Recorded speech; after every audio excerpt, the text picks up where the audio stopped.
Well, it's 5:06, and I'm sure that people will be rolling in as time goes by. So I think that we should just get started. And think, Meredith, do you want to pull up the presentation for us? And I'm going to introduce myself, and then Rashidah is going to introduce herself. But we've been working. Rashidah was actually the lawyer that helped me with the purchase of my own home. So we have a very long and intimate relationship, not just working on deals together, but she advocated for me during my transaction. Hi, everybody. Welcome. Thank you for coming tonight on this snowy evening. Um, my name is Victoria Alexander, and I'm the owner and founder of Realty Collective, a boutique real estate firm that's based here in Brooklyn. I started this company 15 years ago, trying to defy the stereotypes associated with being a real estate broker here in New York City. I think I've been pretty successful at that. Um, and I really love advocating and helping people move around New York. Somebody asked me as I was working with them on Sunday if I liked my job. And I said, yes, I love my job. I love meeting new people. I love helping people identify their goals and helping them reach them. And I love New York and the architecture, all the different spaces and all the interesting people you get to meet. Every day is different. So I really do like helping people. And that's really what this job is. Rashidah's job too is to help and advocate for people and look out for them. So again, I'm Victoria Alexander, and I'm the owner of Realty Collective, and I'm a real estate broker. And don't hold that against me. And this is Rashidah. Would you like to go? Hi, well, I won't hold that against you because you're actually a really great real estate agent. So you definitely represent your clients well. So that's a good thing in these times. Good evening. My name is Rashidah Siddiq. I'm partner at Serpico and Siddiq PC. I have been practicing real estate for the past 18 years. I represent lots of buyers and sellers, a couple of banks as well throughout these years. So I pride myself on hopefully being enough knowledgeable to give help my clients get through the process. The selling is a different kind of way of thinking than if you're purchasing. So there's lots of considerations in regard to that. I have another partner, John Serpico, who also works with me, and we have another associate. I represent clients in both the boroughs as well as New Jersey. I'm licensed both in New York and New Jersey, and been working with Victoria and doing these seminars for quite some time now. So looking forward to giving some knowledge about the selling process. It's over the years it's been evolving. During COVID time, it's had evolved even a little bit more, where our clients give us a lot of power of attorneys. So there's lots of things that you want to think about as you go on this journey of potentially looking to sell a property.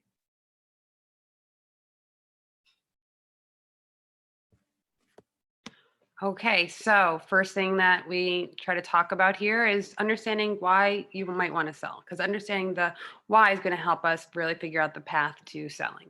So a lot of people are selling right now because they want more space. So they're going to trade up. They want to sell their apartment that was a 1 or 2 bedroom and buy a 3 or 4 bedroom.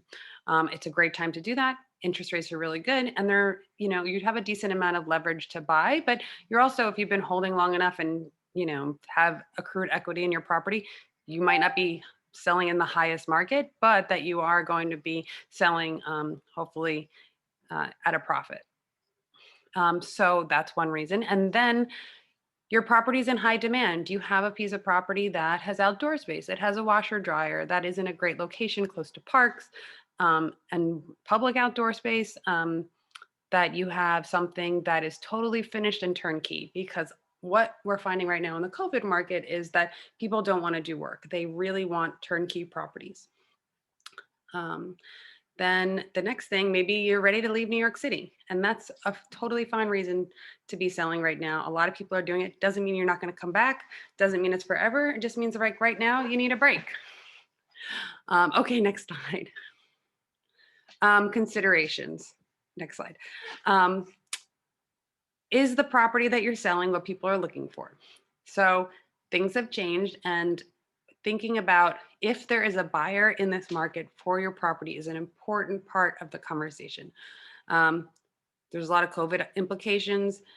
Like, Is it turnkey, like I said previously? Do you have something that has outdoor space? Are you in a school district that is in high demand right now because they don't have high COVID numbers?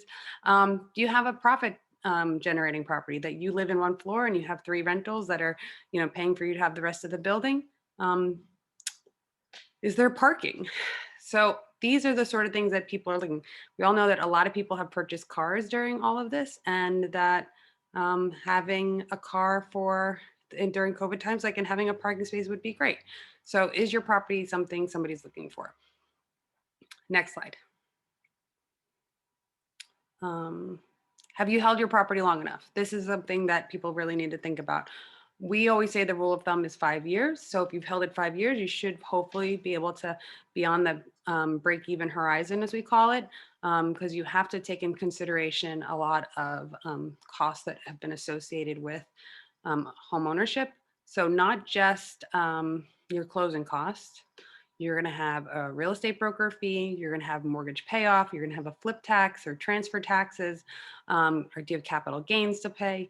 How much money have you invested in the property? Have you done a large amount of repairs? So making sure that you're recouping your investment back. And maybe you are not going to get every penny back, but maybe there was a benefit at the time. Taking depreciation, using the repairs on the property on your taxes. So you just want to make sure that you are selling at a time where you're not going to be leaving a lot of money on the table or losing money. So that's something you should think about. Next thing you should think about is, do you have a plan? Do you have a plan after you sell? Everybody, there's always that little like ticker on Zillow, like the make me move price point, right? So that, is it really about a number that's going to make you move? Because then, even if you had all that money, where are you going? Who are you living with? Are you going to reinvest that money? Do you have to pay capital gains? Can you do a 1031 tax exchange? How can you best utilize and benefit from the sale of this property, and where does it take you? What does that future look like? So figuring out and also we're going to help build out your timeline and the bottom line of what you're willing to sell for. Like, if you aren't going to get a certain number, is it worth it for you to sell? So taking all that into consideration is going to help us create a plan to move forward. So if you plan on moving across state, do you have arrangements and everything in place to make that easy? Because if we sell your place this weekend, where are you going?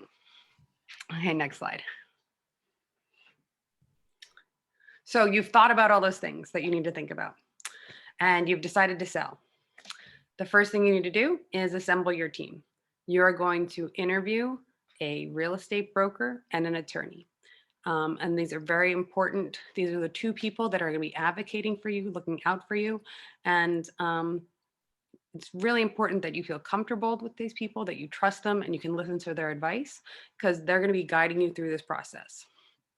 Next slide.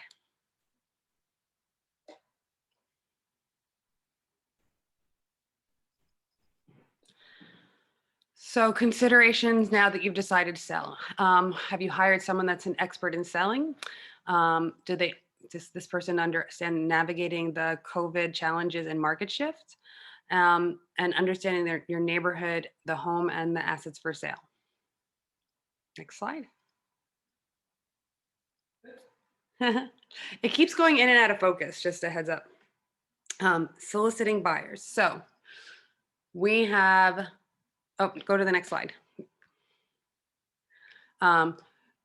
You want to think about the buyer for your property, and what story they need to hear, and what story you need to tell to get them to buy your property. And can the broker that you've hired tell that story? Is staging part of that story? So it's not just about taking some pictures of how your home is right now and getting it up on the internet. It's about carefully planning and placing items to create a story that is compelling and people feel moved towards and relate to. So if you are a single woman and you're finally selling your studio apartment to move in with your partner because you're going to have a baby, you want to probably sell your apartment to your past self, the single person that's ready to own their own place and live alone. Um, and how do you tell that story and want and speak to that person? How do you speak to former you? And so you want to make sure that your broker is relatable to that person and that the things that are happening in your apartment are attractive to those people, to that type of person. If you have, you know, stuff on top of stuff with tchotchkes and, mismatched fabrics and things like that, I wouldn't say that like a single fashionable person that would want to be your buyer, like, isn't going to speak to them. So making sure that you have the right style and taste and selling perspective makes sense um, in a nutshell. Next slide. Okay, and so now you've gotten the property on the market. It's beautifully done, and you're getting lots of calls, and you're taking offers. The first thing to do is always counter every offer. Don't discount the first offer. That person just is serious and knows what they want, and is ready to go. And they probably have a broker that is guiding them and advising them and helping them get there. So take that first offer seriously, and don't expect, if you're getting asking price, that you underprice it. It means you probably priced it well, and that that buyer recognizes that you did that and is willing to move forward on it. That doesn't mean they're offering full ask, but that they are serious about your property. And make sure, and I'm going to let Rashidah speak to this because we're now negotiating an offer, is putting COVID concerns into a contract. And Rashidah can speak about that and anything else that should be negotiated. Like, what are the things that need to be negotiated before we go into contract? Yes. So, couple of things. I'll kind of go back to the thing you had mentioned earlier, just about things you should consider about doing your estimating your costs. Um, that's definitely something you want to think about, like transfer taxes, real estate commission, paying off your mortgage. Do you have a second mortgage on the property? What are, if it's a co-op or a condo, is there a flip tax? So you want to take all of these things into consideration before you even, as said, Victoria said, put the property on the market. We come in as your attorney at the point where your offer has been accepted. Hopefully, if you have done your diligence, you probably have spoken to your attorney previously. And when I'm representing sellers, it's always great when I have spoken to them previously, because I can tell them, okay, start getting things together. Like, do you have your deed? Do you have your owner's policy from when you purchased the property, if it's a house or if it's a condo? Do you have your stock and lease, or do you have a mortgage if it's a co-op? So we can find out who to get your original stock and lease back. Your offering plan, your financials. So you're preparing yourself as a seller that once your offer is accepted, you can move full steam ahead into getting into contract. Because a lot of the things you want to get over to the other side immediately. Um, During this time, and I mean, a couple of things that you want to have in your contract as a seller. Um, Main thing is about COVID. During this time is COVID-19 considerations about whether there's a delay in the contract if we go into quarantine. A lot of attorneys now have a paragraph called COVID-19 in their contracts, and it gives both sides the right to extend the closing time periods if we need to. It's not indefinitely. But it does give you some extra time period to do that. Another thing that you want, if you're selling, you have to take into consideration is your closing date. New York, your closing date is typically on or about a certain date. So if you say on or about 60 days from when you entered into contract, you have to make sure that you're either going to be leaving the property on the day before the day of the closing so they can do their walkthrough. And if not, you have to let your attorney know up front, because we can probably try to get you a post-possession agreement in a contract, post-possession clauses into the contract if you're buying or selling.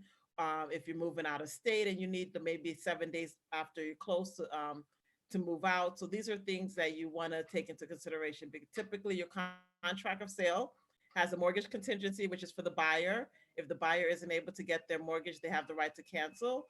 But as a seller, once you're in the contract of sale, it's pretty much binding. once you sign, and that closing date is pretty much, as I said, it's on or about period, but you have to be out in time for that closing. Couple of the things that you want to think about as a seller is violations. I think it was on the other side. Um, if you're looking at your property, and you have done repairs, if you've, as a co-op or a condo, have you done any alterations to the unit? Did you get approval by the co-op? Did you get approval by the condominium? You want to make sure that you have all of those documents together so you can turn that over to the buyer, or if there's an open permit or open application, that you can take care of it right away and that doesn't delay your closing. Couple of other things in regard to that, I would say recently, in regard to leak, certain clauses are in your contract. What that there hasn't been any leaks into your unit in the past 12 months. There hasn't been any bed bugs issues. There haven't been any adverse issues. So if there's a neighbor that you've had some issues with and they're making too much noise, and that's the reason that you're selling because you can't take that noise anymore, you need to let your attorney know, because there's typically a clause if it's a co-op or condo that says there hasn't been any noise issues in the past 12 or 24 months.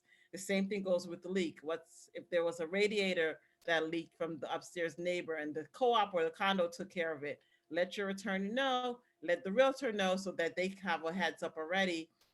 So if a buyer comes up when they're doing their due diligence, it's taken care of. But yeah, so if you go to the next slide, just in regard to due diligence, closing the deal. Most of your contracts, as I said, have that on or about closing date. You're typically looking at a 60-day for a house, 90 days for a co-op, hopefully. Your attorney's going to be preparing your closing documents for the when you get to that point. Most sellers are given attorneys power of attorneys now, just because they're trying to limit how many people actually attend the closing. And as a seller, your part is maybe 20 minutes. You're signing documents, 15 to 20 minutes, and then you're waiting for your check. So giving your attorney power of attorney to just sign those documents, or coordinating with your attorney to pre-sign documents once they have a closing date, is a good thing, and helps you out as well. So you can just wait for that wire to hit your account with your funds, hopefully after the closing. Um, they're talking about scheduling. It's also right now I see a lot of people that are buying and selling. So if you're looking to sell your property and all your funds are tied up in your property and you're looking to buy something, you have to also have that discussion about where you're getting that funds to put down on another property and coordinating those closings. Today I had a closing where the client bought a co-op and they're selling their co-op. So we had to coordinate both of them and make sure they actually had contingencies in their contract regarding the sale and the purchase. So that was something that we were able to negotiate. Yes, I'm seeing a lot more sale contingencies or purchase contingencies in contract during this time versus previously. And just scheduling is kind of, I say it's kind of like a juggler, because whether it's remote closings, half in-person closings, having documents pre-signed, such as power of attorneys, and then making sure that you are out of the property so they can do their walkthrough. Typically 24 to 48 hours prior to the closing are all things that happen really, really quickly towards the ending of your that 60-day period or that 90-day period.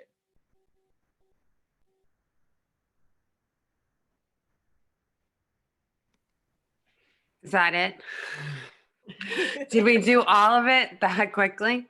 We just know our material so well. And I'm sorry for just rushing through parts of those slides that you were part of. I think that we have some time for questions, but I think that's pretty much sums it up. I mean, after we're in contract, there's the due diligence period between the lawyers, but the buyer's lawyer is doing more investigating on. And did you talk about titles and surveys? So yeah, one of the things that I normally ask client, if you're buying a house, if you're selling a house or a condo, then I ask you, do you have your old owner's policy? Because that will take care of if there's any title issues that come up, if there's an old mortgage that was paid off, if there's an old judgment against a prior owner that comes up on your title, we can take that policy from when you purchased the property and get that taken care of right away without having an issue. A lot of time old mortgages come up, and having that owner's policy is really great. had a situation recently where the clients were selling. They had two old mortgages from 1987 and from another year that they had refinanced a couple of times, and the mortgages were not, the satisfactions weren't recorded. So now that delayed the closing because we have to track down the old lender who went out of business and try to get find out which company took over that lender in order to get new satisfactions. So having owners policies, having your copy of your deed, not so much because I can always pull that up. Having a survey if you have a house, that's always good, because if you know there's a fence around the property and there's a neighbor issue that comes up, we can use all of that documentation to clear up any title issues. And that's really great in regard to when you're selling your house or your condo. You want to make sure the less things you need to take care of, the quicker you get to the closing. I think that we've covered most of the information then. You talked a little about final walkthrough, due diligence, where it really, then you're spending, as the seller, you're spending your time while the buyer's is getting all their paperwork to the bank. You're spending all your time prepping your property and making your moving arrangements. Because at this point, you should be pretty confident that you are actually moving. So arranging for a new place to live and for all your things to be moved out, selling anything. I always have people start decluttering and getting rid of things that they don't need early on in the process, though. Um, That's good. When they're doing that decluttering, hopefully they're looking for their old documents so they can put that aside. So don't throw away any of your paperwork that relates to the property. Keep has that. that happened? It sounds like been a personal experience that you've had. No, it's been coming up. It's I don't know. I mean, we've been having a lot of old mortgages and old kind of like issues, title issues coming up with people that refinancing, or when they bought the property, something was supposed to be taken care of, and now they're looking to sell it 10, 7, 10 years later, and it wasn't taken care of. So now I'm like, can you go back and see what you have from when you originally purchased that property? Do you have your owner's policy? Do you have your survey? Because that speeds up that time period, especially for old mortgages. Um, it can take anywhere for like 30 to 60 days just to get a new satisfaction, and the Hmm. title company won't close. So that's a lot. With houses, it's been coming up a lot. There is a question that Meredith posted in the chat. What are you seeing in terms of competition with offers? And also, do you think prices will go up in the spring or better to wait until summer or next fall? Prices for the property. If you're thinking about selling now, I definitely think that um, there's two sides of that, right? Maybe you're selling a little bit less than you would. It might take a long time for prices to bounce back, but I think there is going to be a lot more confidence in the market in the spring, but that means there might be less buyers. So that doesn't necessarily mean that prices are going to go up. So I think that thinking about what's more important to you, is that like if you hold it another year and it's only going to go up $10,000, is that changing your life plans really that much? And does that outweigh other costs for holding the property? So I always like to say that it's hard to project the future, and the enemy you know is better than the enemy you don't. So try to think about operating within the terms that you are aware of, unless you're not motivated by anyway. Like there's no reason for you to sell now. You're just interested. Then of course wait it out. Hopefully it won't get worse. But I do think that prices are going to go up in the spring, for rentals and for sale. I think that people are going to be coming back to the city, that I think that there's going to be confidence with the vaccine, and that really the mass exodus has already happened, and that, things are going to slowly go back to normal, once sort of the vaccine stuff rolls out. Do you agree, Rashidah? I do. I do. I definitely think, I said, like even with just seeing what's happening right now, I definitely think that the prices have been, if you're able to actually still, the prices have been pretty much the offers. People are still buying this. People are still, really the offers. There's competitions regarding the offers, multiple deals. So if I think it is still a good time for you to sell, um, if you have the right property. Right. It's all about if you have the right property. If you have a property that is turnkey, that's one of the factors that plays into being in a bidding war right now. And then two, if you have a property that that is really desirable, like I said, if you have outdoor space, if you have washer dryer in unit, do you have a lot of square footage? Do you have high ceilings and light and it feels like the outdoors is inside? There's a lot of things that people are looking for to improve their quality of life. And that's one of the reasons that the Brooklyn markets has stayed so strong and that, it's hurt more in Manhattan than Brooklyn. But I mean, their prices were pretty crazy to begin with. So an adjustment, maybe was in order. But the value of Brooklyn has held, and in some neighborhoods has gone up. So it's just the demand of like people want to live in Park Slope because it's close to the park and outdoors, and you can be outside all year long and be part of a community. And there's lots of reasons. Really, people are making decisions based on quality of life. Um, and what's the current climate for sellers with COVID? Are properties selling quickly? Some properties are selling quickly. If you do everything right, then it's going to hit the market, and the buyers that are in the market that all want the same thing are going to bid against each other for it. If you do everything right and there's no buyers in the market for your property or that want your type of property, then it's going to linger. It just depends on what kind of property you have. And I think that's it on the questions that are in the chat. I hope I answered everybody's questions. I know Meredith put some helpful links in the chat about selling in the winter months. Thank you for that. And some resources for interviewing real estate agents and lawyers. And I'd be happy to talk to anybody today on the call after this about your specific situation. And I'm sure Rashidah would as well. We have a lot of resources to share with people. And we also, just for my firm, if you have you want us to run an estimate of your closing costs, we definitely do that free of charge for any potential sellers. Because it's always good when you're thinking about putting think about as you mentioned, capital gains, 1031 exchanges, those type of considerations that you should also, out of state residents, if you're moving out of state or you have a property and you've already moved it, it's been more than 6 months, and you're now, a Florida resident and you're selling your property in Brooklyn or in the city, you have to take that. There's some other tax consequences that you have to take at closing as well. Somebody asked if you're buying, so maybe there's some buyers and somebody's in here that's selling and buying at the same time in here. What are the best neighborhoods as far as value?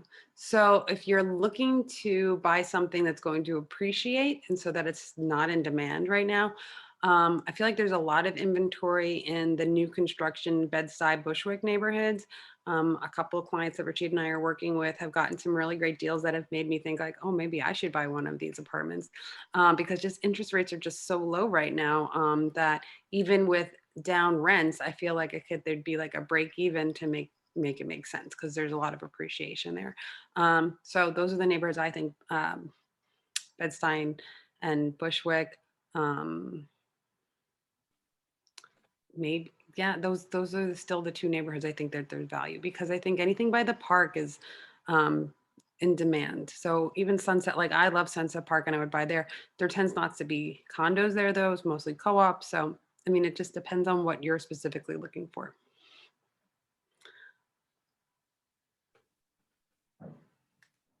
Oh, she posted an article about buying and selling at the same time. So any other questions? Anybody want to come off mute and chat, or you can drop some questions in the chat or reach out to us after this. Rashidah and I are both available to jump on a call and talk about your specific property or concerns. Somebody asked if we specialize in Brooklyn. I specialize in Brooklyn. That's the neighborhood. That's the area that I know best. That doesn't mean I can't represent buyers in other places. Earlier this year, I helped a buyer buy something out in Long Island, which was a first for me. But Rashidah also practices in New Jersey. So yeah, I represent clients all over the boroughs, Long Island as well, up to Westchester.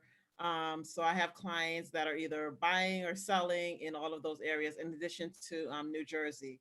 So I'm not limited to just Brooklyn. I have, my clients range from the city, from Brooklyn, Queens. Had the closing today, was out in Queens for clients out there. So I'm all over. I think you helped me do that deal out in Long Island. Did you represent Enza? Yep. Mhm. Yeah, that was my first Long Island deal. I was like, I didn't even go look at the house until they bought it. But I had such a good rapport that I helped them rent their apartment and I had stayed in touch with them and they came to this class in like March or Yeah. February, whenever the first one was, and they were like, this, you were so helpful, thank you. And help them negotiate a really great deal, even though I had never seen the house. I mean, sometimes it's just about your expertise and your skills as a salesperson, and your way and your ability to help navigate and advocate for people because they, you know, really wanted the house, but they also didn't want to overpay, but there was another offer. So there was a lot of moving parts. Like, so we had a gentle balance of figuring out, can you purchase this? Do you want to buy this? How much are you willing to lose to get it? And like, just all the pieces that were coming together that we had to navigate and carefully negotiate so that we positioned ourselves to get the property, not overpay for it, and beat the other offer. Mhm. And one of the ways I did that was the other broker was like, "You're so communicative. I'd rather do a deal with you than the other broker. They never call me back." And I was like, if Yeah, it's yeah, that easy out in Long Island, I mean, maybe I should just be doing deals out there. yeah. No, Long Island is a different set. They really very hardly are, they just show and then they show up to the closing of the So walkthrough. crazy, so crazy. Got to work here. Somebody else is, are you seeing cash offers now? Not so much in Brooklyn, but upstate. We were looking for a little bit and I've just decided that it's too crazy up there right now. We put in an offer on a house and it was a pretty substantial over ask offer and we got outbid by an all cash offer. And my broker up in, Yeah. I have a real estate broker up there in the Catskills, and he was like, "Oh yeah, there's tons of all cash offers. Like, this is nothing for people coming from Manhattan." So I think it just depends on what market that you're in. That there's all cash offers still for like foreclosures or tax lien properties, anything that a developer would want. They probably still have cash on hand to get, because it's their business to have that. I would say the people that are buying 600 to $1 million properties are not doing that in cash. And it's so cheap. Like somebody that's financially savvy, why would they pay all cash unless, and like the person that paid all cash for the house upstate, they're going to refi that because interest rates are so cheap. It's silly to keep your money in real estate. It's not the best way to be appreciating your equity. It's to finance it at that rate because you can get, I mean, 8 to 11% return on other investments right now without not a lot of risk. New York City is famous for all cash offers, even during downtimes. What about now? Yes, of course there are. There's cash offers for things that are in demand. If you have something really special or Yeah. underpriced, it's going to happen. Rashidah, have you seen a lot of cash offers in your office? I have. Ah, I was gonna for say it's been I actually have one. I had a realtor call me today and was just like my client is selling and they had a buyer that was getting a mortgage and then they got two all cash offers um between yesterday and today and now the seller really wants to go with the first individuals because they're just they put in their offer, they're doing what they needed to do, but then also now they have these two all cash offers that are coming in above as well. So, and I had another closing that happened about a week ago, and it was the same thing. A client I was representing a seller, and he had initial offer was a buyer with a mortgage, and then they did their inspection, and it was going back and forth, and an all cash offer came in. So there's been some, there's been, I don't know where they're getting, but there's been some all cash. There's been I've seen a steady stream of all cash offers coming in lately. and what can you tell us about where those are and They like are what type of property they are? Is it condos, uh, townhouses? townhouses and condos. I haven't seen really all cash offers for co-ops unless it's like a parent buying it for a child, or for and I that was like maybe one or two, but for the condos and the townhouses, yes, I've seen some all cash offers. Like the one that I mentioned today is a townhouse. Another one that was closed was a condo. And Another where are they? in Brooklyn. In Brooklyn. In Brooklyn. So I only done one all cash offer. I represented a buyer. And it wasn't like there was a bidding war. The property was on the market for a while and they did the all cash, I think, as leverage Mhm. to get the price down, not necessarily outbid other offers. So it's good. I mean, that's a good sign for sellers, that the market's coming back, that there's such demand then for people to willing to take their money out of other investments to do it. But I'm sure, like, I mean, those people are refining after all of this. So, and do people pay all cash to be competitive with bidding? Yes, because it's less risky to take somebody that's all cash. I'm wondering what buyers are offering. I mean, offering, were those all around ask, Rashidah, or over ask? They were over asked. All over ask. Yeah. Did anybody feel that the property was then underpriced? I don't think so. I mean, I do really, speak with I don't really speak to the seller. Broker or the seller about that? Yeah. Yeah, but I think That's a conversation that often sellers are having with me. yeah. So Did we yeah, underprice it? Did we overprice it? yeah, I wouldn't. I don't know, but yeah, all of them were above ask, and that's ultimately what ended up happening. They said they had offers that were initially, and they were like mortgages that were, I think, and then they got these all cash offers that were either above ask or slightly above what the others had offered.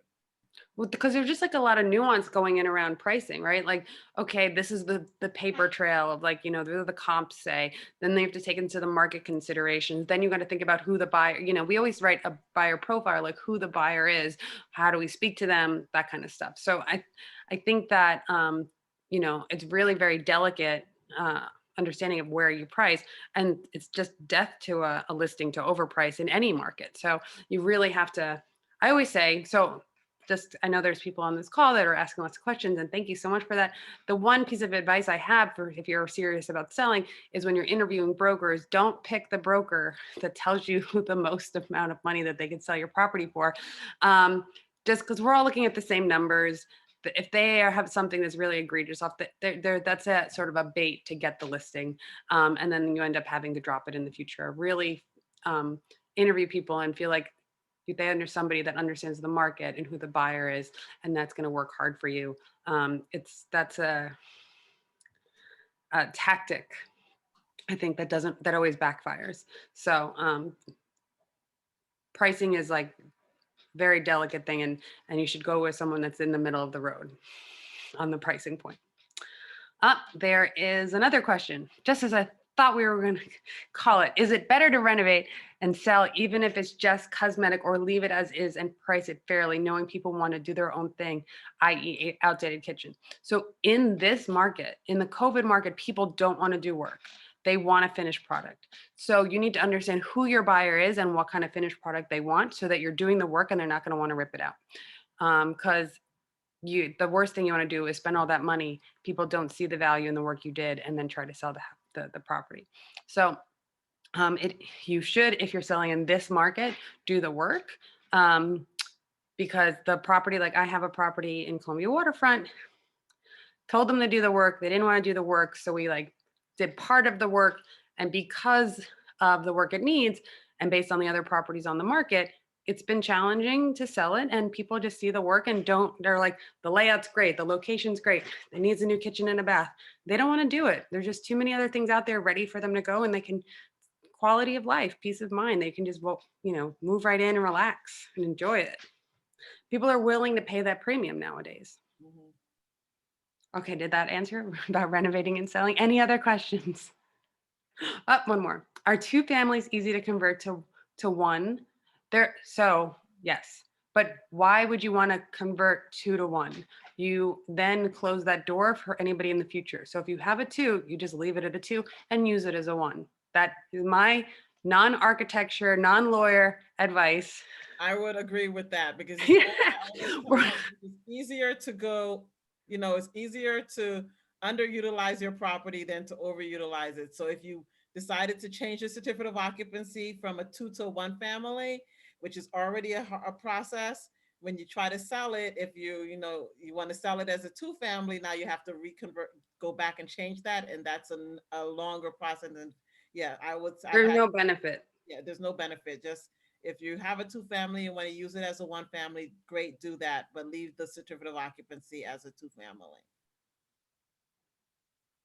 No, if you use it as a 1, you don't need to convert it. No. Correct. You just use it. Yeah, you just use it. Same if it's a 4 family. If you're using it as a 1 family, if it already meets the standards of the 4-family, like if you're living in something that's illegal 4-family as a 1-family and they've gotten rid of the fire escapes and sprinkler, there's a, a whole bunch of permitting things that you need to have for a 4-family. That's like the issue, one of the issues. But if it conforms, then just use it as a 1-family, even though it's a legal 4, because it has more value as a 4-family with the C of O, because it's more flexible. Okay, more questions? This person is a very good typer, fast typer, is typing all these questions. And then Meredith is retyping them back to me privately. Okay, I'm going to call it on the questions.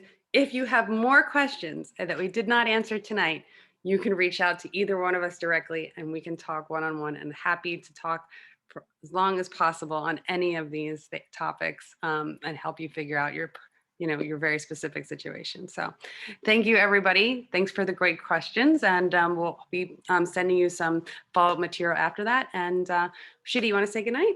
Good night. Thank you once again. And, if you are looking to sell, just make sure to keep the paperwork. And then once you sell it, then you can get rid of the paperwork. Great advice. Okay, guys, have a good night. Take care. Have a good one.